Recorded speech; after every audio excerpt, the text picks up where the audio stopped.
6 ಮಂದಿ ನಕ್ಸಲರ ಶರಣಾಗತಿಗೆ ಕೌಂಟ್ಡೌನ್ ಶುರುವಾಗಿದೆ. ಶರಣಾಗುವಂತೆ ನಕ್ಸಲರಿಗೆ ಸರ್ಕಾರದಿಂದ ಪ್ಯಾಕೇಜ್ ಕೂಡ ಇದೆ.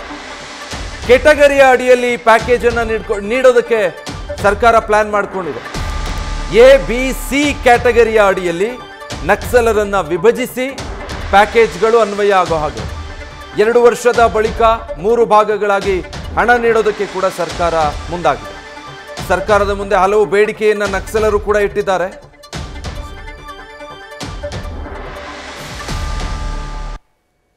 ನೋಡಿ, 6 ಜನ ಇವತ್ತೇನು ನಕ್ಸಲೈಟ್ಗಳು ಶರಣಾಗತಿ ಪಡೆದು ಈ ಕರ್ನಾಟಕ ರಾಜ್ಯಕ್ಕೆ ಹೊಸ ದಾರಿಯನ್ನ ಕಂಡುಕೊಳ್ಳೋದಕ್ಕೆ ಪ್ರಯತ್ನ ಮಾಡ್ತಾ ಇದ್ದಾರೆ. ಸರ್ಕಾರ ಅದಕ್ಕೆ ಅವಕಾಶ ಮಾಡಿಕೊಟ್ಟಿದೆ. ಮತ್ತೆ ಶಾಂತಿಗಾಗಿ ನಾಗರಿಕ ವೇದಿಕೆಯನ್ನು ತುಂಬಾ ಶ್ರಮ ಪಟ್ಟಿದೆ. ಯಾಕೆ ಅಂತಂದ್ರೆ ನಾವಷ್ಟೇ ಸುಖವಾಗಿರೋದಲ್ಲ, ನನ್ನ ನಾಡಿನಲ್ಲಿರುವಂತಹ ಪ್ರತಿಯೊಬ್ಬನೂ ಕೂಡ ಆತ್ಮಾಭಿಮಾನದಿಂದ ಬದುಕಬೇಕು ಅನ್ನುವಂಥ ಒಂದು ಗುರಿಯನ್ನು ಇಟ್ಕೊಂಡು ಈ ಒಂದು ನಾಗರಿಕ ವೇದಿಕೆ ಹೋರಾಟ ಮಾಡ್ತಿರೋದ್ರಿಂದ ಸರ್ಕಾರಕ್ಕೆ ಬೇಡಿಕೆಯನ್ನು ಇಟ್ಟಿದೆ. ಯಾಕೆಂದ್ರೆ ಸರ್ಕಾರ ಕೋಟ್ಯಾಂತರ ಜನಗಳನ್ನ ರಕ್ಷಿಸ್ತಿರುವಂಥ ಸರ್ಕಾರ 6 ಜನಗಳ ಬದುಕನ್ನು ಸುಧಾರಣೆ ಮಾಡೋದು ಕಷ್ಟ ಏನಾಗಲ್ಲ. ಒಂದು ತೊಡಕೇನು ಬರಬಹುದಂದ್ರೆ ಇವ್ರ ಮೇಲೆ ಸಖತ್ ಕೇಸ್ಗಳಿದ್ದಾವೆ. ಆ ಕೇಸು ಒಬ್ಬರಿಗೆ ಒಂದು ಅಂದಾಜು 20 ವರ್ಷ ಇದೆ ಅಂತ ಇಟ್ಕೊಳ್ಳಿ, ಶಿಕ್ಷೆ ಆಗ್ಬಹುದು. ಅವ್ರು ಬದುಕ್ತಾರೋ ಇಲ್ವೋ 20 ವರ್ಷ, ನೀವು ಅಷ್ಟು ಕೊಟ್ಟರೆ ಹೇಗೆ? ಆದ್ರಿಂದ ಅದರಲ್ಲಿ ರಿಯಾಯಿತಿ ಮಾಡಿ, ಸಂವಿಧಾನಕ್ಕೂ ತೊಂದರೆ ಆಗಬಾರ್ದು, ಮತ್ತೆ ಅವ್ರ ಬದುಕು ಸಾಗಬೇಕು. ಆ ರೀತಿಯಲ್ಲಿ ಸರ್ಕಾರ ಒಂದು ಸರಿಯಾದ ಒಂದು ಕ್ರಮವನ್ನು ತಗೊಂಡು ಅವರಿಗೆ ಬರಮಾಡ್ಕೋಬೇಕಾಗಿದೆ. ಮತ್ತು ನಾಗರಿಕರು ಕೂಡ ಅವರಿಗೆ ಬದುಕೋದಕ್ಕೆ ಬಿಡಬೇಕಾಗಿದೆ. ಅವ್ರಿಗೆ ಒಂದು ಬೇಡಿಕೆ ಇಟ್ಟಿದ್ದಾರೆ, ನಮ್ಮನ್ನ ಕೀಳಾಗಿ ಕಾಣಬೇಡಿ, ನಮ್ಮನ್ನ ದೂಷಣೆ ಪದೇ ಪದೇ ನಮ್ಮನ್ನ ನಕ್ಸಲೈಟ್ ಅಂತ ನಮಗೆ ಅವಮಾನ ಮಾಡುವಂಥದ್ದಾಗಲಿ ಮತ್ತೊಂದು ಮಾಡಬಾರ್ದು ಅಂತ. ಆದ್ರಿಂದ ಅವರು ಒಳ್ಳೆಯ ಪ್ರಜೆಗಳಾಗಿ ಬದುಕೋದಕ್ಕೆ ಅವಕಾಶ ಇದೆ. ಡೀಟೇಲ್ಸ್ ಕೊಡ್ತಾರೆ ಮಹಾರುದ್ರ, ಲೈವ್ ನಲ್ಲಿ ಜಾಯ್ನ್ ಆಗ್ತಾ ಇದ್ದಾರೆ. ಮಹಾರುದ್ರ, ಈಗ ಒಂದು ಸರ್ಕಾರದ ಕಡೆಯಿಂದ ABC ಕ್ಯಾಟಗರಿಗಳ ಪ್ಯಾಕೇಜ್, ಏನ್ ಪ್ಯಾಕೇಜು, ಜೊತೆಗೆ ಶರಣಾಗ್ತಾ ಇರುವಂತಹ ನಕ್ಸಲರ ಡಿಮ್ಯಾಂಡ್ಸ್ ಏನಿದೆ?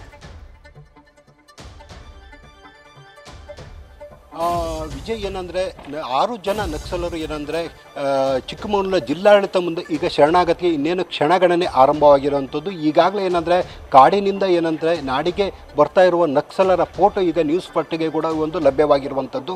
ಈಗಾಗಲೇ ಏನಂದರೆ ಜಿಲ್ಲಾಡಳಿತ ಹಾಗೂ ನಾಗರಿಕ ಶಾಂತಿ ವೇದಿಕೆ ಹಾಗೂ ಪೊಲೀಸ್ ಇಲಾಖೆ ಈಗ ಸಕಲ ಸಿದ್ಧತೆಗಳನ್ನು ಮಾಡ್ಕೊಂಡಿರುತ್ತೆ. IBಯಲ್ಲಿ ಮತ್ತು ಜಿಲ್ಲಾಡಳಿತದಲ್ಲಿ ಒಂದು ಸಿದ್ಧತೆಯನ್ನು ಮಾಡ್ಕೊಂಡಿದೆ. ಮೊದಲಿಗಾಗಿ ನಕ್ಸಲರು 6 ಜನರು ಬಂದಂಥ ಸಂದರ್ಭದಲ್ಲಿ ಏನಂದರೆ ಶಾಂತಿಗಾಗಿ ನಾಗರಿಕ ವೇದಿಕೆ ಸದಸ್ಯರ ಕಮಿಟಿ ಏನಿದೆ ಆ ಕಮಿಟಿಗೆ ಹೋಗ್ತಾರೆ. ಅಲ್ಲಿ ಒಂದು ಸುದೀರ್ಘವಾಗಿ ಒಂದು ಚರ್ಚೆಯನ್ನು ಮಾಡ್ತಾರೆ. ಅಲ್ಲಿ ಒಂದು ಸಭೆಯ ನಂತರ ಏನಂದರೆ ಅವರನ್ನು ಮತ್ತೆ ಜಿಲ್ಲಾಡಳಿತದ ಹತ್ರ ಕಳಿಸ್ಕೊಡ್ಲಿಕ್ಕಾಗ್ತದೆ. ಅಲ್ಲಿ ಜಿಲ್ಲಾಧಿಕಾರಿ ಮೀನಾ ನಾಗರಾಜ್ ಮತ್ತು SP ವಿಕ್ರಮ್ ಅಮಟೆ ಮತ್ತು IG DGP ಅವರ ಒಂದು ಸಮ್ಮುಖದಲ್ಲಿ ಮತ್ತು ಅವರ ಮಾತುಕತೆ ಆಗ್ತದೆ. ಆ ಮಾತುಕತೆ ಆದ ನಂತರ ಏನಂದರೆ ನೆಕ್ಸ್ಟ್ ಪ್ರೊಸೀಜರ್ ಅವರು ಏನಂದರೆ ಅವರ ಬೇಡಿಕೆಗಳಲ್ಲಿ ಏನೇನು ಇರ್ತವೆ ಆ ಬೇಡಿಕೆಗಳನ್ನು ಕೇಳ್ಕೊಳ್ತಾರೆ. ಆ ಬೇಡಿಕೆಗಳ ಕೇಳ್ಕೊಂಡ ನಂತರ ಏನಂದರೆ ಅದನ್ನು ಈಡೇರಿಸಲಿಕ್ಕೆ ಸರ್ಕಾರದ ಮಟ್ಟದಲ್ಲಿ ಜಿಲ್ಲಾಡಳಿತ ಎಲ್ಲವೂ ಕೂಡ ಒಂದು ಈಗಾಗಲೇ ತೀರ್ಮಾನವನ್ನು ಮಾಡ್ಕೊಂಡಿರುವಂಥದ್ದು. ಆ ನಂತರ ಏನಂದರೆ ಪೊಲೀಸ್ ನಂತರ ಏನಂದರೆ ಅವರನ್ನು ಶರಣಾಗತಿ ಆದ ನಂತರ ಪೊಲೀಸ್ ಕಸ್ಟಡಿಗೆ ತಗೊಂಡು ಅವರ ನ್ಯಾಯಾಂಗ ಬಂಧನಕ್ಕೆ ಕಳಿಸುವ ಸಾಧ್ಯತೆ ಇದೆ. ಆದರೆ ನ್ಯಾಯಾಂಗ ಬಂಧನಕ್ಕೆ ಈಗಲೇ ಕಳಿಸಲ್ಲ. ಏನಂದರೆ ಆ ಪ್ರೋಸೆಸ್ ಎಲ್ಲ ಮುಗಿದ ಮೇಲೆ ಅವರ ಏನು ಬೇಡಿಕೆ ಅಂದರೆ ಏನಂದರೆ ಗೌರವವಾಗಿ ನಮ್ಮನ್ನು ಕರ್ಕೋಬೇಕು, ಮತ್ತು ಹಾಗೆ ನಮಗೆ ಏನಂದರೆ ಸರ್ಕಾರದಿಂದ ಒಂದಿಷ್ಟು ಧನ ಸಹಾಯವನ್ನು ಮಾಡಬೇಕು. ಯಾವುದೇ ಕಾರಣಕ್ಕೂ ಏನಂದರೆ ಈಗ ಇಲ್ಲಿವರೆಗೂ ಏನಂದರೆ ಅವರು ಕಾಡಿನಲ್ಲಿ ಇದ್ದು ಹಲವಾರು ವಿಧ್ವಂಸ ಕೃತ್ಯಗಳಲ್ಲಿ ಭಾಗಿಯಾದರು. ಹಲವಾರು ಕೇಸುಗಳಿದೆ. ಈಗಾಗಲೇ ಒಬ್ಬೊಬ್ಬರ ಮೇಲೆ 20, 50 ಈ ರೀತಿಯ ಕೇಸುಗಳನ್ನು ತ್ವರಿತಗತಿಯಲ್ಲಿ ಒಂದು ವಿಲೇವಾರಿಯನ್ನು ಮಾಡಿಕೊಡಬೇಕು ಒಂದು ಆಗ್ರಹವನ್ನು ಕೂಡ ಅವರು ಇಟ್ಟಿದ್ದಾರೆ. ಅದರ ನಂತರ ಏನಂದರೆ ಪೊಲೀಸ್ ಇಲಾಖೆ ಅದನ್ನು ಎಲ್ಲ ಕೂಲಂಕುಷವಾಗಿ ಕೇಳ್ಕೊಂಡ ನಂತರ ಏನಂದರೆ ಅವರಿಗೆ ಅದನ್ನು ಜಿಲ್ಲಾಡಳಿತದ ಮುಂದೆ ಇರ್ತದೆ. ಜಿಲ್ಲಾಡಳಿತ ಒಂದು ಸರ್ಕಾರಕ್ಕೆ ಹೇಳ್ತದೆ. ಈಗಾಗಲೇ ಸರ್ಕಾರ ಅವರ ಎಲ್ಲ ಬೇಡಿಕೆಗಳು ಶಾಂತಿಗಾಗಿ ನಾಗರಿಕ ವೇದಿಕೆಯ ಮುಖಾಂತರ ಏನಂದರೆ ಆ ಬೇಡಿಕೆಗಳನ್ನು ಪಡೆದುಕೊಂಡಿದೆ. ಆ ಬೇಡಿಕೆಗಳನ್ನು ಪಡೆದುಕೊಂಡು ಅದನ್ನು ಈಡೇರಿಸುವ ಒಂದು ಭರವಸೆ ಕೊಟ್ಟ ನಂತರ ಏನಂದರೆ ಈಗ ಏನಂದರೆ ದಶಕಗಳ ಕಾಲ ಏನಂದರೆ ಕಾಡಿನಲ್ಲಿ ಇದ್ದು ಒಂದು ವಿಧ್ವಂಸಕ ಕೃತ್ಯಗಳನ್ನು ಮಾಡ್ತಾಯಿದ್ರು. ಅವರು ಈಗ ಶರಣಾಗತಿಗೆ ಮುಂದಾಗಿರುವಂಥದ್ದು.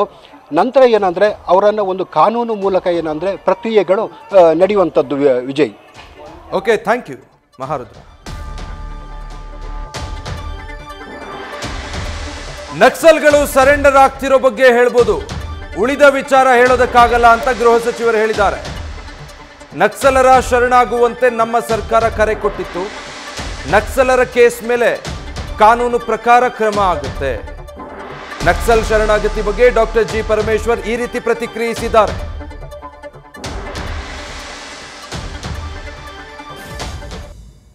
ಯಾರು ಹೇಳಿಲ್ಲ ಹಂಗಂತ, ಸಹಿಸೋದಿಲ್ಲ ಅಂತ ನನಗಂತೂ ಯಾರು ಹೇಳಿಲ್ಲ. ಹಂಗೆ ಯಾರನ್ನ ಹೇಳಿದ್ರೆ ನಾವು ಅದ್ರ ಬಗ್ಗೆ ತಲೆ ಕೆಡಿಸ್ಕೊಳಕ್ ಹೋಗೋದು. ಒಂದ್ ವೇಳೆ ನಾವು ಸಹಿಸೋದಿಲ್ಲ, ನೀವು ಮಾಡಿದ್ರೆ ಸಹಿಸೋದಿಲ್ಲ ಅಂತ ಯಾರಾದ್ರೂ ನಮ್ಗೆ ಹೇಳಿದ್ರೆ ಅದಕ್ಕೆ ಉತ್ತರ ಕೊಡ್ತೇವೆ ನಾವು ಸರಿಯಾಗಿ. ಅದಕ್ಕೇನು ತೊಂದರೆ ಇಲ್ಲ, ಆ ಶಕ್ತಿ ಇದೆ ನಮ್ಗೆ. ಚರ್ಚೆ ಮಾಡುವುದನ್ನು ವರದಿನ ಹೈಕಮಾಂಡ್ ತರಿಸ್ಕೋಬಹುದಿತ್ತಲ್ಲ ಸರ್ ಇವತ್ತಿನ ಯಾವುದು ಇಲ್ಲ, ಅವರೇ ಭಾಗವಹಿಸಬೇಕು ಅಂತ ಅಂದಾಗ ಸೊ ಇದು ಗೃಹ ಸಚಿವರ ಪ್ರತಿಕ್ರಿಯೆ. ಅಂದ್ರೆ ಸರ್ಕಾರ ಅವರಿಗೆ ಶರಣಾಗೋದಕ್ಕೆ ಕರೆ ಕೊಟ್ಟಿತ್ತು, ಶರಣಾಗ್ತಿದ್ದಾರೆ, ಇದಿಷ್ಟನ್ನ ಹೇಳ್ಬೋದು. ಬಿಟ್ರೆ ಇನ್ನು ಉಳಿದ ಹಾಗೆ ಕಾನೂನು ಪ್ರಕ್ರಿಯೆಗಳು ಏನಿರುತ್ತೋ ಅದು ಸಾಗಲಿ, ಅದಕ್ಕೆ ಸಂಬಂಧಪಟ್ಟ ಹಾಗೆ ಏನು ಪ್ರತಿಕ್ರಿಯಿಸೋದಕ್ಕೆ ಸಾಧ್ಯವಿಲ್ಲ ಅನ್ನುವಂಥದ್ದನ್ನು ಹೇಳ್ತಾ ಇದ್ರು. ಯಾಕಂದ್ರೆ ಒಬ್ಬೊಬ್ಬ ನಕ್ಸಲರ ಮೇಲೂ ಕೂಡ ಪ್ರಕರಣಗಳಿದ್ದಾವೆ ಸಾಕಷ್ಟು, ಅದೆಲ್ಲ ನ್ಯಾಯಾಲಯದಲ್ಲಿ ತೀರ್ಪು ಬರಬೇಕು ಅನ್ನೋ ರೀತಿ. ನ್ಯೂಸ್ ಫಸ್ಟ್ ನಿರ್ಭೀತಿಯಿಂದ ನಿಮ್ಮ ಪರವಾಗಿ.